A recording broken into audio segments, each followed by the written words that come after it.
మంత్రి టీడీపీ నేత శిల్పా మోహన్ రెడ్డి వైసీపీలో చేరారు. హైదరాబాద్లో వైసీపీ అధినేత జగన్ సమక్షంలో పార్టీ సభ్యత్వం తీసుకున్నారు. నంద్యాల ఉప ఎన్నికలో పోటీ చేసేందుకు శిల్పా మోహన్ రెడ్డి ఆసక్తి చూపిస్తున్నారు.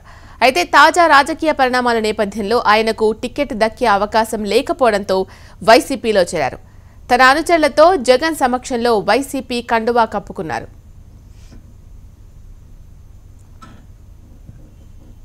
వైసీపీ నుంచి టీడీపీలోకి వచ్చిన వారితో ఇబ్బందులు ఉన్నాయంటున్నారు శిల్పా మోహన్ రెడ్డి.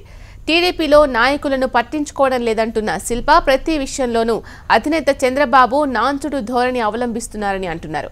నంద్యాల ఎమ్మెల్యే అభ్యర్థిగా ఎవరిని నిర్ణయించినా జగన్ మాటకు కట్టుబడి ఉంటానంటున్న శిల్పా మోహన్ రెడ్డితో మా ప్రతినిధి Vinay face to face. TDP senior నేత మాజీ మంత్రి శిల్పా మోహన్ రెడ్డి అధికార పార్టీని వీడి జగన్ సమక్షం లోటస్ పాండ్లో వైఎస్ఆర్ కాంగ్రెస్ పార్టీలో చేరారు. అసలు అధికార పార్టీని వీడి ప్రతిపక్ష పార్టీలో చేరాల్సిన అవసరం ఉంది. అసలు వైసీపీలో శిల్పా రోల్ ఏ విధంగా ఉంటుందో ఆయన తెలుసుకుందాం. సార్ చెప్పండి, ప్రధానంగా అధికార పార్టీని వీడి ప్రతిపక్ష పార్టీలో చేరడం ఒక ఉద్దేశం ఏంటి? మాకున్న సమస్యలు నంద్యాల చాలా ఉన్నాయి. సమస్యలను పరిష్కరించలేకపోవడం అధిష్టాన వర్గం కూడా చాలాసార్లు దృష్టికి తీసుకుపోయినాము. అధిష్టానం దృష్టికి తీసుకుపోయినప్పటికీ కూడా సమస్యలు పరిష్కరించలేకపోవడమే మాకు ఇబ్బందులు అవుతున్నాయి. అందుకని వైఎస్ఆర్సీపీకి రావాల్సి వచ్చింది. అందులో భూమా నాగిరెడ్డి గారు చేరినప్పటి నుంచి కూడా సమస్యలు ఎక్కువైనాయి. అప్పటి నుంచే మాకు నియోజకవర్గంలో ఇబ్బందులు ఎదురవుతాయి. అందుకని పార్టీ మారాల్సి వచ్చింది. సార్, అయితే గతంలో కూడా మీరు వైఎస్ఆర్ కాంగ్రెస్ పార్టీలోకి వస్తారని చెప్పారు. అయితే మళ్ళీ కొద్దిసేపు గ్యాప్ తీసుకుని చంద్రబాబు నాయుడుతో మళ్ళీ కూడా చర్చలు జరిపారు. ఈ చర్చలన్నీ కూడా ఫలించలేక ఇది పార్టీ మారని చెప్పి అనుకోవచ్చా? చర్చలు ఎప్పుడు ఫలించినాయా ఫలించలేదని అనడానికి లేదు. కానీ ముఖ్యమంత్రి గారు కూడా ఎప్పుడు సీటు ఇవ్వమని ఎప్పుడు చెప్పాల. ఇప్పుడు కూడా 100% ఇచ్చేందుకు సిద్ధంగా ఉన్నారు. సీటు విషయంలో కాదు, మాకు అంతర్గతంగా వర్గ విభేదాలు ఉన్నాయి నంద్యాల నియోజకవర్గంలో. వాటిని పరిష్కరించమని చాలాసార్లు చెప్పాము.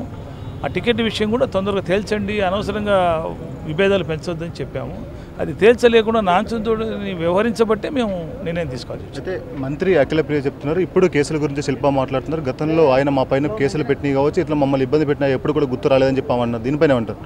నేను ఎప్పుడు కూడా కేసులు పెట్టాలని పెట్టలా. వాళ్ళ ఫాదర్ భూమానాగిరెడ్డి గారు మున్సిపాలిటీ మీద దాడి జరిపినప్పుడు తప్పని పరిస్థితుల్లో కేసు పెట్టాల్సి వచ్చింది. కానీ అనవసరంగా ఏ రోజు కూడా మేము కేసులు పెట్టిన వ్యవహారం లేదు. అందులో మాకు వాళ్ళకు ఎప్పుడు కూడా ప్రత్యక్షంగా జరిగింది కూడా లేదు. వ్యక్తిగతంగా ఎప్పుడు మేము ముందుకు పోలే.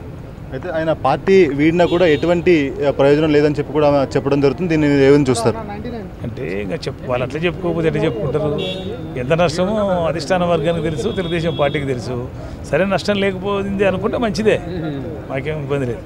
అయితే ఇప్పుడు మీ బ్రదర్కి మీకు ఎటువంటి విభేదాలు ఉండవు, చాలా కలిసి ఉంటాయి. ఫ్యామిలీలో ఏ డిసిషన్ తీసుకున్నా కూడా ఇద్దరు కలిసి తీసుకుంటారు. మీరేమో వైఎస్ఆర్ కాంగ్రెస్ పార్టీలో చేరారు, ఆయన టీడీపీలో కొనసాగిస్తున్నారు. అయితే ఆయనకి టీడీపీలో ఇబ్బందులు తలెత్తే పరిస్థితి కూడా నెలకొంటే దీన్ని ఏ విధంగా చూస్తారు? కుటుంబ వ్యవహారాలు వేరు, రాజకీయాలు వేరు.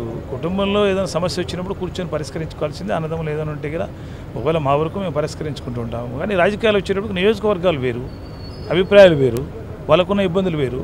అందుకు కాబట్టి వాళ్ళ నిర్ణయం వాళ్ళది, మా నిర్ణయం మాది. అంటే ఇప్పుడు నంద్యాల టికెట్, ఉప ఎన్నిక టికెట్ మీకు కన్ఫర్మ్ చేస్తేనే పార్టీలో చేరారా? కన్ఫర్మ్ చేస్తారా లేదని కూడా అడగలేదు. ఒకవేళ టికెట్ కావాలంటే ఇవ్వచ్చేమో, అధిష్టాన వర్గ నిర్ణయాన్ని బట్టే పోతాం. ఎందుకంటే టికెట్ కోసమే రాలేదు ఇక్కడ. అధిష్టాన వర్గం ఏ నిర్ణయం తీసుకొని నేను కట్టుబడి ఉంటాను. అయితే ఇప్పటికే నంద్యాల ఉప ఎన్నికకు సంబంధించి వైఎస్ఆర్ కాంగ్రెస్ పార్టీ నుంచి అనేక అభ్యర్థులు తెరపైకి వచ్చింది. ఇందులో మీకు కాకుండా ఎవరికి ఇచ్చినా కూడా మీరు వాళ్ళకి సపోర్ట్ చేస్తారా? అధిష్టాన వర్గం ఎవరి పేరు నిర్ణయించినా రెడీగా ఉంటాం. దాంట్లో ఇబ్బంది ఏం లేదు. నాకు తెలిసి ఎక్కడ సమస్యలు రావని కూడా నేను అనుకుంటున్నాను. సార్, ఇప్పుడే మొత్తం రాష్ట్ర వ్యాప్తంగా 2 తెలుగు రాష్ట్రాల్లో కూడా నంద్యాల ఉప ఎన్నిక అనేది కూడా చర్చనీయాంశం అవుతుంది. ఎలక్షన్ కావచ్చు, రిజల్ట్స్ ఏ విధంగా ఉండబోతున్నాయి? 100% వైఎస్ఆర్సీపీ జెండా అయితే ఎగురుతుంది. ఖచ్చితంగా ఎగిరిస్తాం, దాంట్లో డౌట్ లేదు.